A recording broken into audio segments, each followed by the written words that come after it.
In one of my recent videos on How I Met Your Mother, I asked you guys if I should tier rank anything else, and someone had a really great suggestion of tier ranking all of Ted's minor love interests, and I think that was a fantastic idea, so thank you so much for that, because when it comes to Ted, he goes through so many romantic relationships on the show, and typically when there's a conversation about Ted and his romantic life, it usually focuses on the main love interests, such as Victoria and Robin, but we often forget about the smaller characters that come along the way. So this is kind of an appreciation post of all the minor love interests that he's had.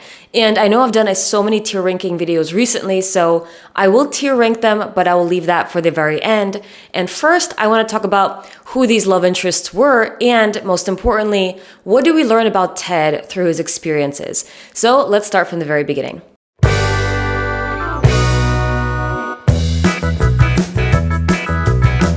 The first woman that we encounter is Natalie, and Ted has previously dated Natalie about 3 years ago, and he broke up with her on her answering machine on her birthday because he just was not ready for a relationship at that time. 3 years go by and he tries on a shirt in his closet, realizes that he likes it again, thinks maybe my tastes have changed, and then he decides to revisit some of his previous girlfriends, and all his friends say, well, what about Natalie? And he thinks, hey, I liked Natalie, she was lovely, I remember her sock monkeys, I remember the tea candles, so he tries to ask her out again, and Natalie is very hesitant, naturally, because she got dumped very brutally before, but she gives him a chance, and because he does a grand gesture, which we see that Ted has that move up his sleeve. Usually he has a grand gesture move, and this time he came up with like a giant sock monkey to apologize, and he's very charming. So she gives him a chance, they start dating, it's fantastic, they date for 3 weeks, the gang sees her and everybody seems to like her, and then Ted is like, oh, I don't think I have that chemistry with her, I don't have that spark, I have to break up with her, I don't think she's right for me, because it's ineffable. He can't explain it. So he goes out to dinner with her, and at dinner he finds out it's her birthday again, but he still wants to break up with her, so he dumps her, and then she roundhouse kicks him because she takes Krav Maga and she beats him up. So that is Natalie. Natalie is the first. I think she's a classic, and there are a few things that we discover about Ted. One is that Ted was quite a bit of a jerk and can be sometimes in a relationship. So I believe that it's perfectly fair for someone to break up because they're not ready for a relationship, but to break up with someone on their answering machine, on their birthday. So the first time Ted knew it was her birthday and he dumped her over a phone on an answering machine on her birthday, which is just incredibly cowardly. And we're going to see this type of behavior in the future. So we do see that Ted, especially when he was younger, was quite a bit of a coward and a jerk. But you're awesome. And we also see that Ted is quite a bit of a hopeless romantic, that he's not just looking for a girl who has good qualities, but also someone who he deeply connects with. He's looking for that magic, that, beautiful moments, that I saw you across the hall kind of moment, the love at first sight, because with Natalie, he couldn't point anything out specific. He just said it was ineffable, that he just doesn't feel it, he can't explain why, and it's just not there. So we do get quite a bit of information about Ted, and Natalie is one of those characters that comes up again in the future, even just by name sometimes. So one episode is the Lily birthday episode, where we find out that Marshall is sick and tired of trying to console Ted's romantic interest, that every time he dumps them, it's Marshall who's there to console them, to tell them it's going to be okay. And Natalie appears in that episode as one of the women that he tries to console. We also know that Ted wrote a letter to himself after things ended with Natalie as a reminder to himself not to go back to her because she can beat him up. So we get that flashback. We also know that Ted still reaches out to her when he's desperate to find someone to go to a Weird Al Yankovic concert. So he calls Natalie. So she's a fun little character that comes up once in a while. And with respect to Natalie as a character, she comes off as incredibly lovely except for the very end. So I think that she was justified in being upset the second time around. It still does not justify beating somebody up for that reason. Now, this is a sitcom, and naturally they have to exaggerate things for comedic effect, and Ted as a storyteller would also exaggerate things for comedic effect, so we can't really say what happened for sure. So Natalie certainly is not the one, and it's terrible for her to beat him up, but we do get quite a bit of information on Ted from this moment. And side note, so Natalie is also played by an actress who gets dumped on Friends, also on her birthday, which is kind of funny. This is the worst birthday ever. The next woman that we meet is the coat check girl, and it's a very charming interaction. Ted goes out to a club to be set up on a date, and he finds out that he hates it. So he ends up in the coat check room hanging out with a girl who's absolutely lovely. They seem to get along. They have a lot of chemistry. They can banter with each other, and they're able to joke about the same things. So in this scene, we find out that Ted can be quite charming. I mean, he has no trouble just picking up a girl who's just working at a coat check, and he knows how to sort of work within the situation. He knows how to be charming in the context. And I think he just pulls it off really well. But we also find out that he never actually called her. And the coat check girl does make an appearance in season 8, The Time Travelers, where he spots her again many years later. So this is from season 1 to season 8. And he thinks about asking her out. And we see that in his own mind, he replays the scenario. He plays out the fact that this is all going to end up in heartbreak, that either he's going to get sick of her and break up with her, or she's going to get sick of him and break up with him. And all of this is meant to demonstrate the point where Ted is at in his mind, that he's become very defeated. At this point, he feels like nothing's ever going to work. He's been dating for so long. So this is really not about the coat check girl, but more so the level that he has reached in dating, that defeatist attitude, that feeling of it's never going to work. It doesn't matter because one thing is going to happen or the other thing. Either she's going to get sick of me or I'm going to get sick of her. So the coat check girl is kind of a mystery for us because all that we get is that initial chemistry that they have with each other, and they just stop seeing each other, or I guess they never actually go out on a date even though they had the initial chemistry. And in the future, all we see is that Ted has become a lot more closed off at that point because he's started to give up. You've been dating for a long time, Ted. Has it ever gone any other way? And then we have Trudy. And Trudy is, I would say, a classic romantic interest for Ted. I mean, she appears in season 1, and I think that a lot of the season 1 characters have their own charm and significance. They stand out a lot. And Trudy appears in the pineapple incident, which is a very memorable episode. And what we get from Trudy is the fact that she got over a breakup. She was looking for just someone to hook up, and she was charmed by Ted very quickly, even though he was completely wasted. So we also find out about Ted, the fact that he can be very charming and charismatic even when he's drunk, and he has an easy time picking somebody up, even in a very inebriated state. So Ted can be quite the charmer, and I guess that's how the show is written, that things work out for him in that way. So Trudy's very charmed by him. He calls her, they end up sleeping together, and the next day she's incredibly embarrassed because of the night that she had, and she snuck out before she really, got a chance to really talk to him.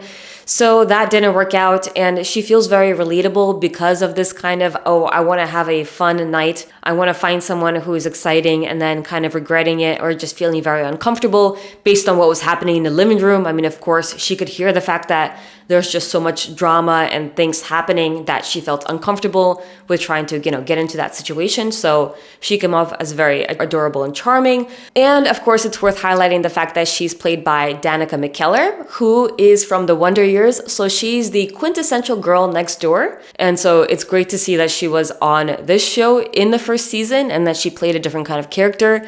And I think that essence of hers of being kind of a love interest stays with her, that she comes off as very charming. And we also see Trudy again a few seasons later in season 3, I believe, when Ted is going for the, threesome belt. So the second time that we see Trudy, her personality is quite different. So Trudy and Ted reconnect, they flirt, it's great. And then Trudy's old sorority sister comes in and Trudy turns into her college self, and then they become very competitive. So it seems like she starts acting like her college age self again. And that's where her and Busy Phillips, the actress who's playing Rachel, who's the sorority sister, they decide to have a threesome with Ted, and Ted goes for it. We don't get a clear confirmation, but and the second time around, Trudy has quite a bit of a different persona. And the way that I like to explain it is that 1, she was experiencing vertigo, and 2, my headcanon is that she secretly had a crush on her sorority sister, Rachel. So this was like a long time coming.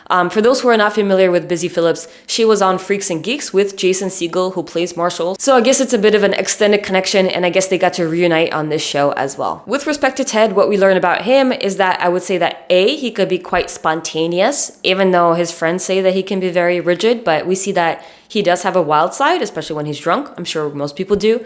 But 2, the fact that he still continues to be charming to women even when he's in that state.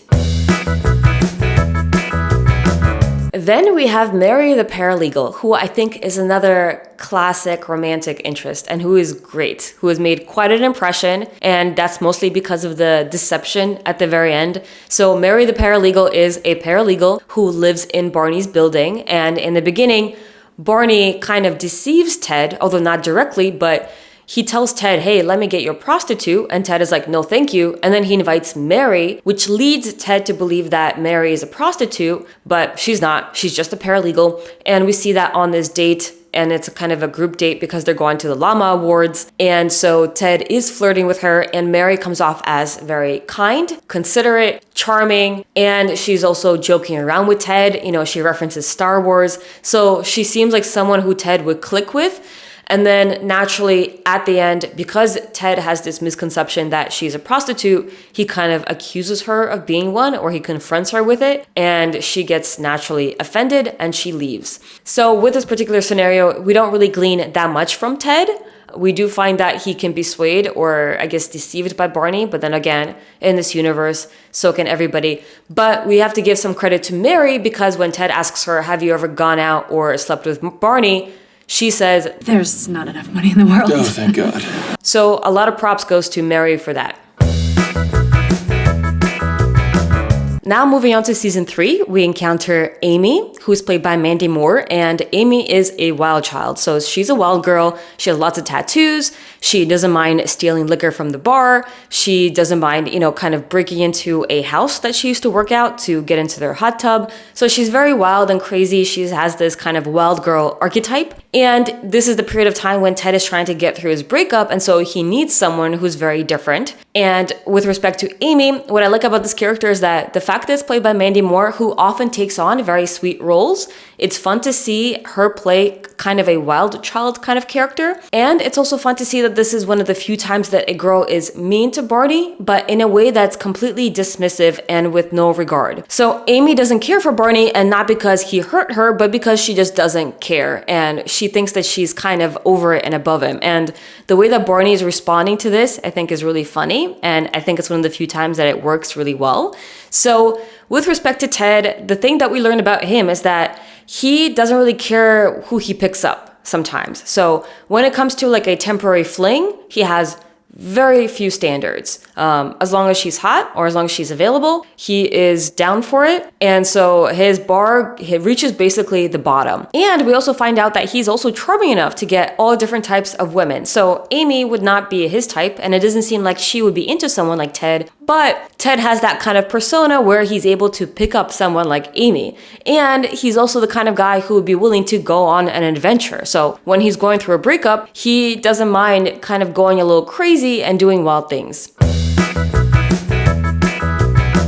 Then we have Stacey, who is less memorable of a romantic interest, but that's primarily because the episode is not about her, but more so about Ted's competition with Barney. So Ted and Barney are at the bar, they see a girl, and Ted and Barney decide to have a competition to see who is able to sleep with someone first. And unfortunately, Stacey is the target, but then when Ted starts talking to her, he actually starts to like her, and they start dating. We get a montage of the fact that their relationship is kind of cute and sweet, and she seems very lovely. We know that she is in a reggae band, she goes to yoga, and Ted and her get along. And eventually, Barney kind of gets into Ted's head because Barney has convinced Ted that he's already slept with her, and he tries to make Ted uncomfortable by saying, you're not gonna like this. I mean, this is my cast off. This is someone who I've already been with. So whenever you're with her, I want you to think about the fact that I was there first. And this really gets into Ted's head, and he ends up breaking up with her because of the fact that he can't let go of the fact that Barney was with her first, which was a giant lie. Barney lied about it. So this is the second time that Barney has sabotaged one of his potential relationships. The first one was Mary, who I thought could have been great, and Stacey, we didn't get any indication that she would have been a bad match. And with respect to Ted, we find out through this relationship that Ted really is good at self-sabotage, that he could have fought through this. I mean, it could be an indication that she was just not the one, that perhaps if this was with Tracy, Ted would have let it go, most likely, but because he didn't have that same connection with her, it was so easy for him to get into his head. Next, we have Blah Blah, who I love, and Blah Blah is just a little off her rocker. So Ted meets her while playing World of Warcraft, and she feels uncomfortable with it because they met online, even though I think that's kind of cool.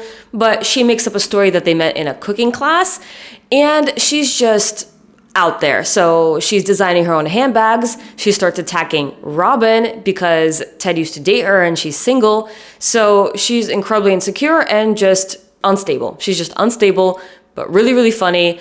And so basically, when it comes to Ted, we find out that he has no trouble asking people out in all different environments, which is great. So even online playing World of Warcraft, which I think I have trouble picturing Ted playing, but regardless, he had the confidence to ask her out anyway. And for a first date, it seems like Ted has kind of a low bar, which takes us to the next girl.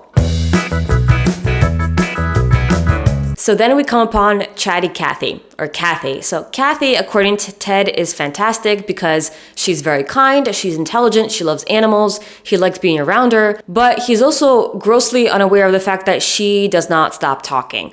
And it's not until his friends pointed out that he realizes it. And once he realizes that she won't stop talking, he can't handle it anymore and he ends up breaking up with her. So we do see that Ted can sometimes have blinders on when it comes to a relationship, that in the beginning, he's just so focused on finding somebody that he's enamored and he really tries to give things a shot, but then he kind of shuts down really quickly. But ultimately, I think that this episode was great, and it's not really so much about Ted as it is about the fact that sometimes you notice things in others and in your friends, and if you truly care about them, then it doesn't matter. So we see that in his friendships, when it comes to Ted and the rest of the gang, he gets over the fact that they do these little quirky, annoying things that bother him, but when it comes to Kathy, a person who he just met and he doesn't know as much, it's more of a problem.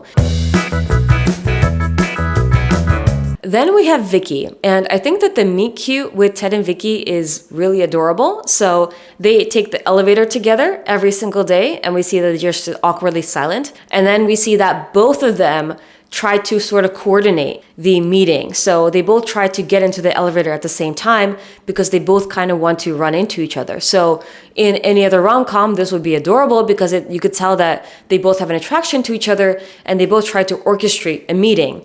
And then Ted puts his foot in his mouth initially because he just got over a breakup, but then we see that he becomes very smooth again and he asks her out and she lets go of the fact that his initial approach was not great. Then on the date, we find out that Vicky's kind of a jerk, so she laughs at old men falling down the stairs. She's very rude to the waiter. And at her place, Ted finds a book of his favorite romantic poems by Pablo Neruda, and she's very dismissive of it. So he does the naked man. I love her reaction to the naked man. And with respect to this date, we can see that Ted has no trouble sleeping with somebody who's awful, but he also has enough standards to walk away from this type of relationship. And of course, an element that we also see in his other relationships is the fact that women are charmed by him. So in this particular interaction, all he had to do was sort of ride up in an elevator with somebody, and that was enough for the person to sort of develop an attraction to him. So under this show, it seems like Ted has a lot of natural game and a lot of natural charm that makes a lot of different people kind of into him.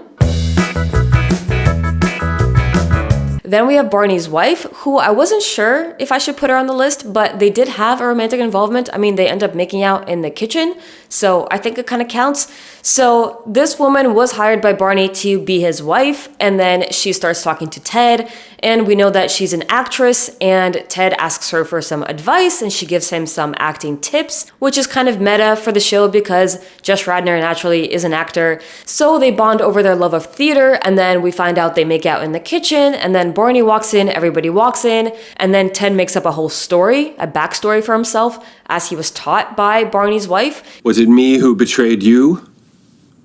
Or you who betrayed me? And we see that she's cheering him on because she admires the fact that he took up acting. And then at the end, we see that they take a cab back and then we don't hear of her again. So it was clearly just specific for this episode. But again, we see that Ted is very charming when it comes to people. And I like the fact that this just kind of played out in such a comedic way. Then we have Holli with an I, and we don't really get that much of Holli. She's also another character that's less memorable because we really only see her at the end. So Ted gets her number and then he wants to text her, but then the gang is like, no, wait 3 days before you text her. And then for most of the time, it's actually Marshall and Barney texting with Ted pretending to be Holli. But then Ted tracks her down, and this is the part that I think is creepy if it was real life, because basically what ends up happening is that Ted finds out that Marshall and Barney were pranking him, that they were talking to him, so he then decides to get Holli's real number, so he tracks her down at work, goes to her work, and then asks her out. And she agrees to go out with him. But then we find out that Holli is actually quite a bit like Ted. So she says all the wrong things that Ted says, such as suggesting going on vacation way too soon, saying I love you way too soon, sharing personal information way too soon. So Ted kind of saw himself in her and he wanted to reject her, which I think is kind of ironic because I guess he would have recognized the fact that this is how he behaves and he should stop behaving this way. But he could see that he's turned off by his own behavior when he sees it in somebody else. So with this particular relationship, we find out that A, Ted can be kind of creepy, and B, that he doesn't like the behavior that he does himself. We also have Jen, and Jen is a woman that Ted went out with 7 years prior on a blind date, and here he is 7 years later going on a blind date with Jen again at the exact same restaurant, and neither one of them remembers each other until they're on the date and they realize, wait a minute, we've done this before. We've been on this date before. So this episode is really not about Jen and Ted, but more so about them working through their previous issues and trying to figure out where they went wrong, which I think is really great on both of their parts. So we see that Ted is the one who suggests, hey, maybe we should do a post-mortem. Maybe we should assess what went wrong.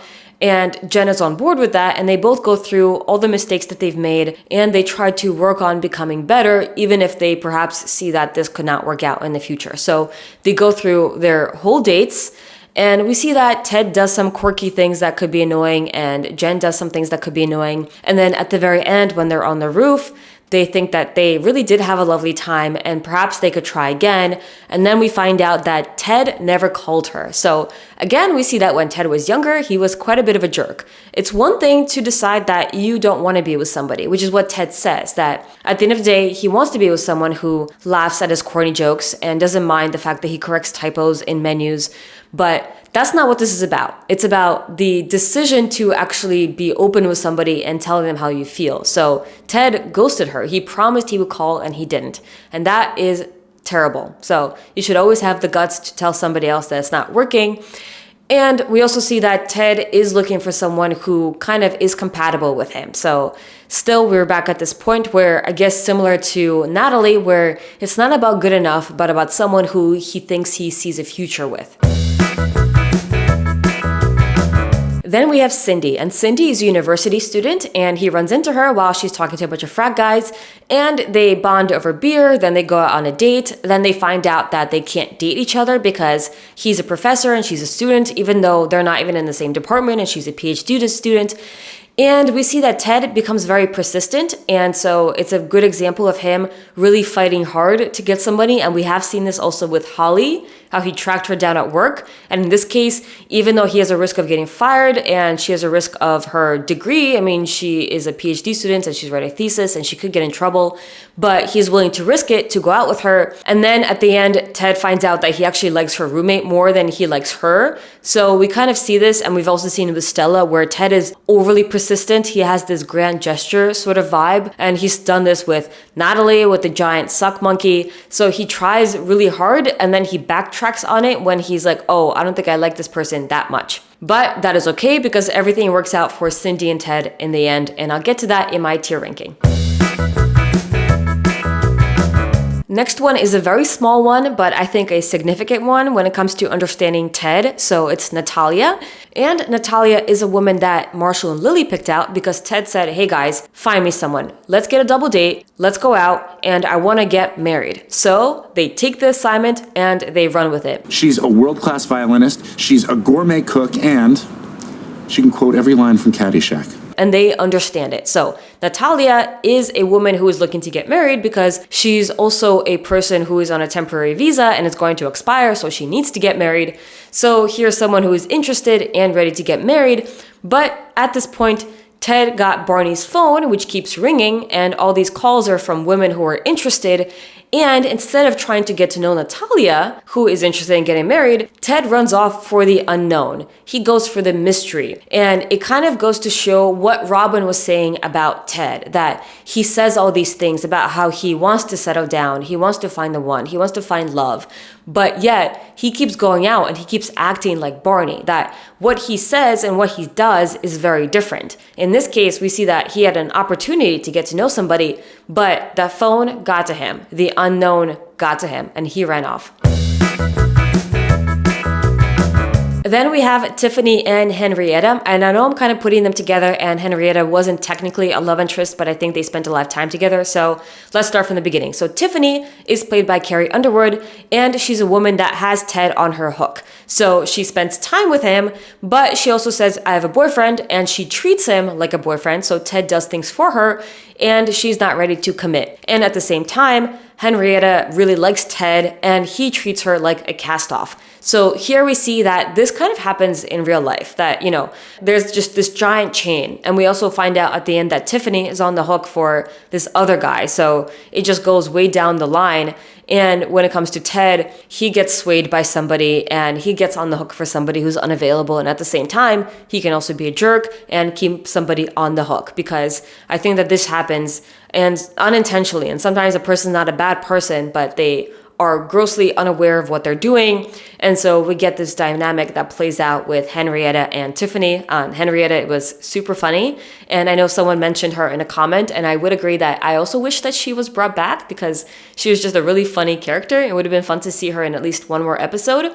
And Tiffany, of course, would have been much harder to get because she's played by a bigger known name. But it was a good example of this type of dynamic that plays out, that I actually think happens in real life a lot. Next up, we have Amanda, and Amanda is a girl that Ted invites to Lily's birthday party, even though this birthday party was just for her closest friends, her best friends.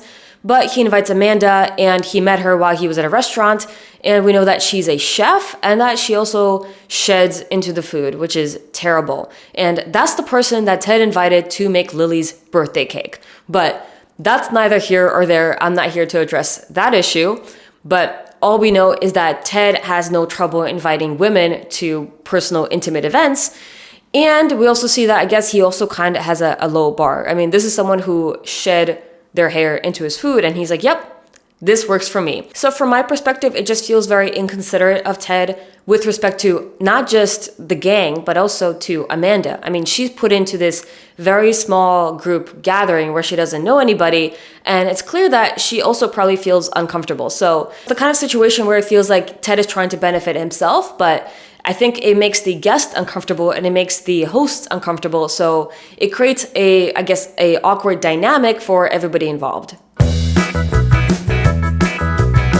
We also have Marissa Heller, and I wasn't sure if I should put her on the list, but I wanted to include her because I think that she reveals something about Ted's character, which is the fact that Ted, deep down, or maybe that's not the core of him, but he has a part of him that's kind of pretentious. And what I think is fun about Marissa Heller is the fact that she's kind of a more mature version of Karen. So Marissa is a woman that lived in the apartment, and they know that she's just very classy. So she's someone who likes architecture, who likes art and poetry and classical things and golf. So she seems very elegant and classy and rich.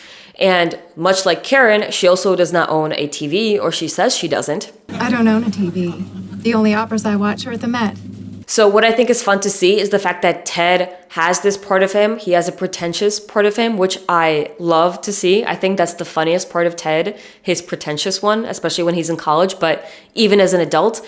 And we see that he's kind of drawn in by this type of character. So he's initially drawn in by someone like Marissa because they have some things in common, but ultimately he does belong with the gang more because there's only so much that he can take. And I would have also loved to see Marissa go up against Karen, because I think that Marissa is actually the more authentic version of Karen. And I'm not including Karen because I want to save Karen for the main list. So the final woman in season 5 is Royce, which is a woman that Ted goes out with to see The Wedding Bride. And Royce loves this movie, and the premise of the episode is the fact that everybody comes with baggage. And it's hard to find out what someone's baggage is. That in the beginning, everything's great, and then you find out what their baggage is, and it's kind of detrimental because it's kind of massive. So in this episode, Ted finds out that he has baggage himself because he got left at the altar. And we see that everybody loves the movie, and we see that Royce also loves the movie, which we're not supposed to kind of blame her for because everybody else is obsessed with it, even though it seems like a terrible film.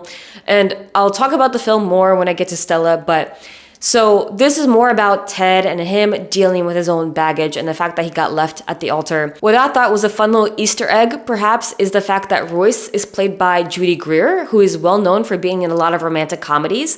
So Judy Greer has been the best friend in so many romantic comedies, and here we see her in an episode about a romantic comedy, so I thought it was very apropos. And I kind of like how it ends. So at the end, we find out that Royce has a gambling problem. She's also been left at the altar, and she shares a bed with her brother, so it wouldn't have worked out. But we do see that Ted is someone who tries to work through his baggage. So this is more of a episode about Ted trying to overcome his own personal issues and to still date despite all of that.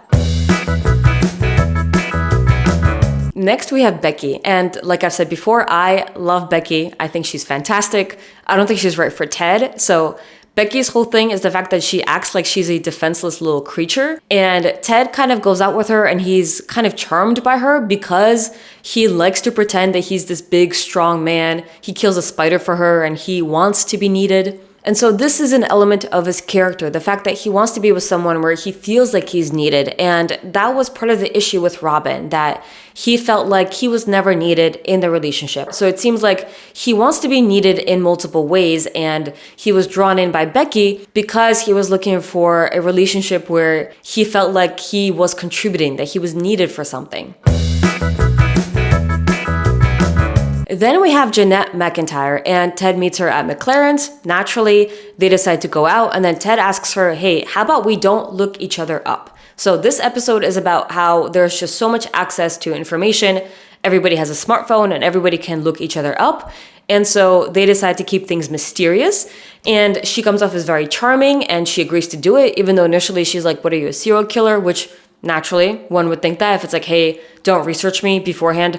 So they go on a date and we see that it's super cute and awkward because they can't say anything to each other, which is meant to sort of demonstrate how awkward we've kind of become in society. That technology, even though it's supposed to connect us, it's kind of making us more distant.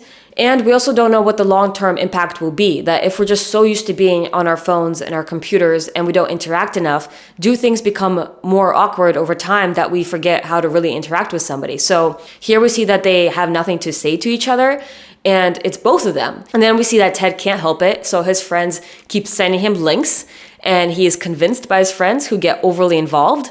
So then we find out that Jeanette is absolutely incredible. She graduated Princeton at 15. She donated her kidney. She was the youngest woman to climb Mount Everest. And we even see the fact that she just wants to cuddle up and watch Annie Hall with someone, which is one of Ted's favorite movies. So she's in a way kind of perfect for him.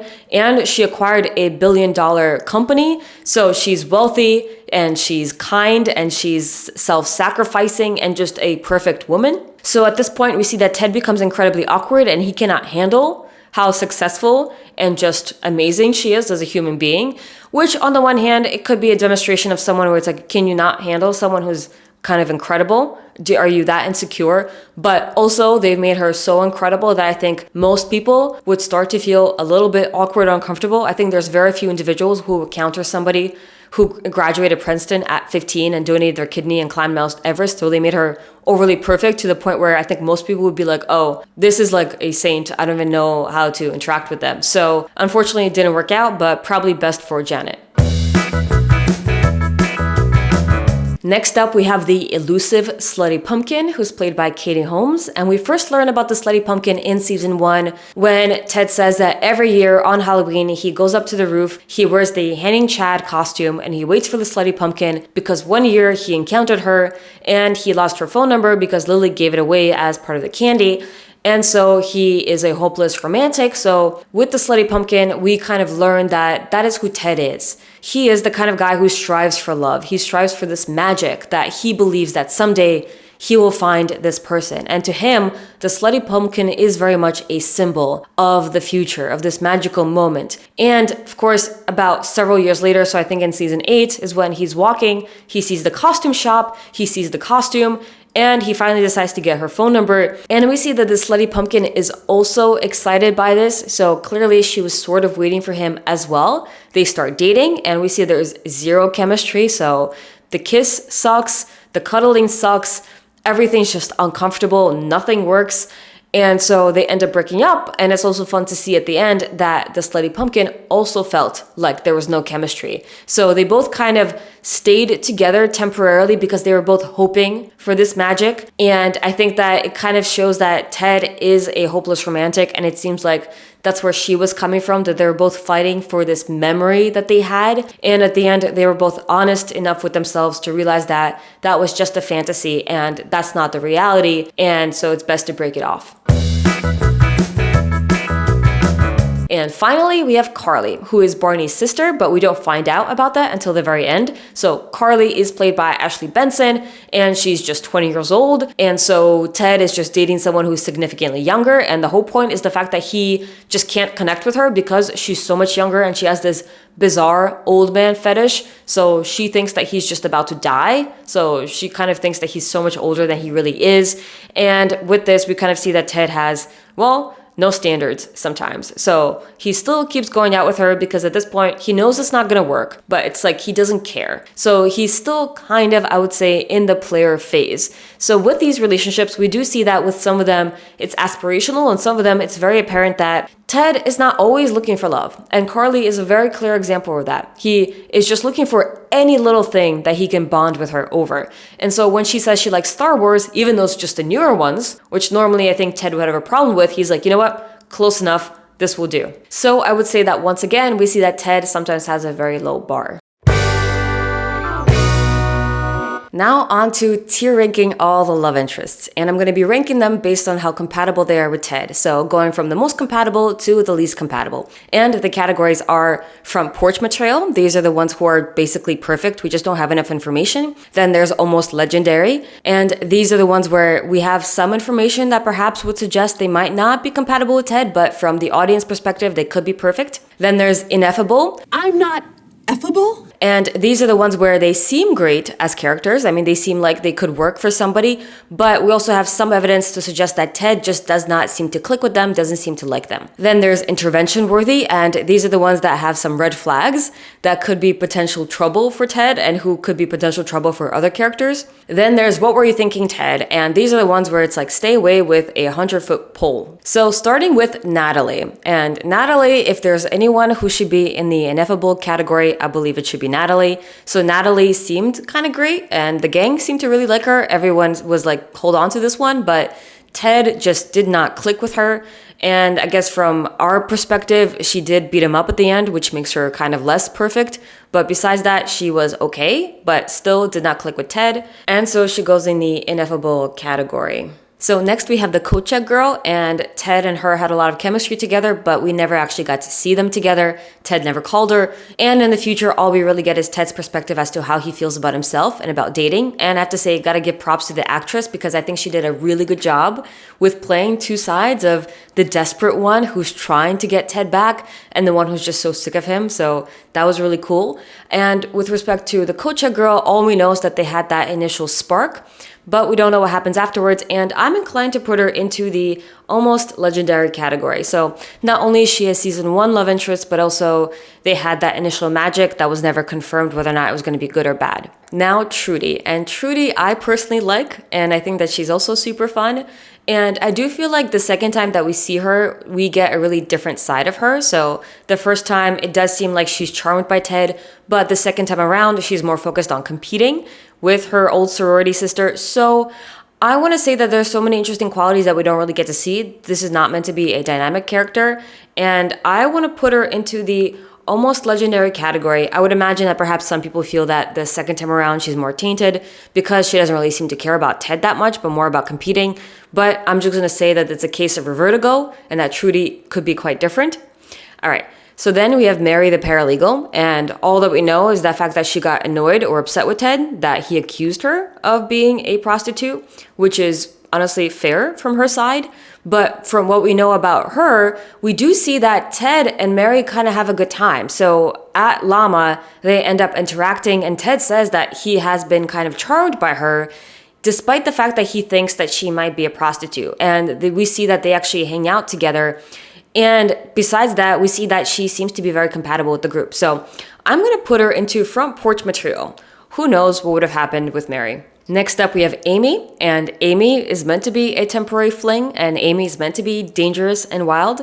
And I feel like she definitely should go into I want to put her into What Were You Thinking, Ted? Because even though she doesn't do anything too dangerous, it seems like she really lives life on the wild side. I mean, breaking and entering, that could be a huge, huge problem. Stealing could be a massive problem that could get Ted in trouble. And of course, doing something as reckless as bringing Ted to her ex-boyfriend. And then the ex-boyfriend gives him a tattoo. So that could have ended up really horribly considering how drunk Ted was. So What Were You Thinking, Ted? I think is very appropriate for Amy. Then there's Stacey, and Stacey, we don't really get much from her. From our end, all we see is that she seems like a sweet and kind character. And what bothers Ted is the fact that Barney got into his head. So on the one hand, we could look at this as the fact that Ted just wasn't that into her. That if it was someone like Robin, and we know that even after Barney and Robin got together, Ted still loved Robin. So when we compare that to Stacey, it shouldn't have gotten into Ted's head whether or not Barney was with her first, because if he really likes someone, it shouldn't really matter. So it could be an indication that she belongs in the ineffable category, that he was so easily swayed by Barney that he still was just not into her enough. And then there's Blah Blah, and if this was a different tier ranking, I would put Blah Blah in the S tier, but unfortunately, it's about how compatible she is, and she's just absolutely not compatible with Ted or with a lot of other characters. Next up, we have Kathy. And Kathy's biggest flaw is the fact that she won't stop talking. But Ted does say that she's very nice, and everybody doesn't seem to have a problem with her besides the fact that she won't stop talking. So she does seem like someone who is a kind character, but also someone who is just so annoying because she will not stop talking. And because of that, I'm going to put her in the intervention-worthy kind of category, where she's not going to screw him up like Amy might, but she would also annoy the crap out of him, and I'm sure the gang would have an intervention with him because of Kathy. Another one is Vicky, and Vicky is an absolute jerk, and I think that she definitely belongs in the What Were You Thinking, Ted? This is not Ted's fault. He had no idea that Vicky was like this. They only had a meet cute in the elevator, but I could definitely see the gang having an intervention, and I could definitely see Ted having a lot of issues with her because she's just so mean. Some douchey guy hooked up with left it here. It's all in Mexican.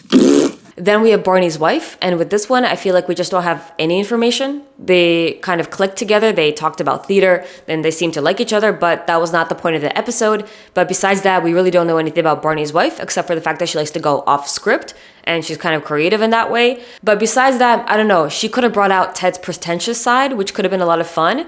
And I feel like I'm going to put her in the almost legendary category. And again, this is not based on how developed she is as a character, but mostly about how much she clicked with Ted. Then there's Holli. And Holli is one of the characters who is very similar to Ted with how desperate she is when it comes to a relationship, that she asks about taking a trip together. She says, I love you way too soon. So she's very much like Ted. And because of that, they would have had so many issues. And so I imagine that this would be intervention worthy. I could definitely see Ted getting sick of her, which he does very quickly. But if they stay together, I could see this falling apart because they're too similar. Then there's Jen. And I think that the episode that Jen was in is a really fun concept episode about learning about your mistakes and how to be better on a date. So it's not really about Jen. And Jen seemed fine as a character, but at the end, I think she fits really well into the ineffable category, because the whole point is the fact that even though Jen seemed fine and she was kind of adorable in her own ways, she had her own quirks, but it was just not the kind of quirks that would have worked with Ted. And Ted was looking for someone who would have accepted him. And so because of that, I think she goes into the ineffable category, that despite him trying to make it work, there's just some elements between them that just does not work together. Next up, we have Cindy, and Cindy dated Ted very briefly while she was in her PhD program, but we find out at the end that she had roommate insecurities, and then we find out that she started dating a woman and had a family with her, and the way that the show presents it is that Cindy is more gay than she is kind of bi. So because of that, because the show seems to kind of imply the fact that she likes women more than men and that she didn't work with Ted because she just wasn't that attracted to him, I'm going to put her in the intervention worthy category. That if she stayed with him, the gang would have eventually been like, hey, it just doesn't seem like she likes you that much. It seems like she is batting for the other team. Natalia. We know basically nothing about Natalia other than the fact that Marshall and Lily set them up on a blind date, and the fact that Natalia needs to get married because her visa is about to expire, and the fact that Natalia initially went out with Barney. So because of that, I'm inclined to put her into the intervention-worthy category, that it seems like she would be getting married for a green card, which just does not seem right. The next one is Tiffany, and Tiffany had Ted on her hook. So I would imagine if they continued, Tiffany would have continued to be difficult with Ted or kind of keeping him strung along. And because of that, I think she belongs in the intervention-worthy category, that she would have probably treated him poorly. Then there's Henrietta, and Henrietta could have been perfect for Ted if he liked her, but it seems like he just did not care about her at all. So for me, she goes in the ineffable category. Next up, we have Amanda. And Amanda is another one where we have very little information on her. And with respect to Amanda, the only bad thing that we know about her is the fact that she sheds in the food and she is a chef, which is a problem. But besides that, she does seem very sweet. She was put into an uncomfortable position because it seems like she was invited on a first date to a very intimate birthday party. So it's not like they were actually seeing each other, but she met him and he invited her to a party, and the party ended up being a close gathering of friends who were all playing a game that was focused on one friend, which would naturally make Amanda uncomfortable. And I feel like this is not about Amanda at all. The episode was not about Amanda, but given the situation that she was put in, she seemed like she was acting fine. It's actually not her fault. The fact that she didn't know that Lily's name was Lily and not Lori. So her only biggest issue is the fact that she sheds in the food. So I'm going to put her into the the fact that she sheds, I want to put her into the ineffable category. Next, we have Marissa Heller, who I think was a lot of fun as a concept. And while Marissa is beautiful and elegant and classy, I feel like Ted is not as classy as Marissa. So even though he has a pretentious side, at his core, he kind of belongs with his friends because they're more relaxed, more casual.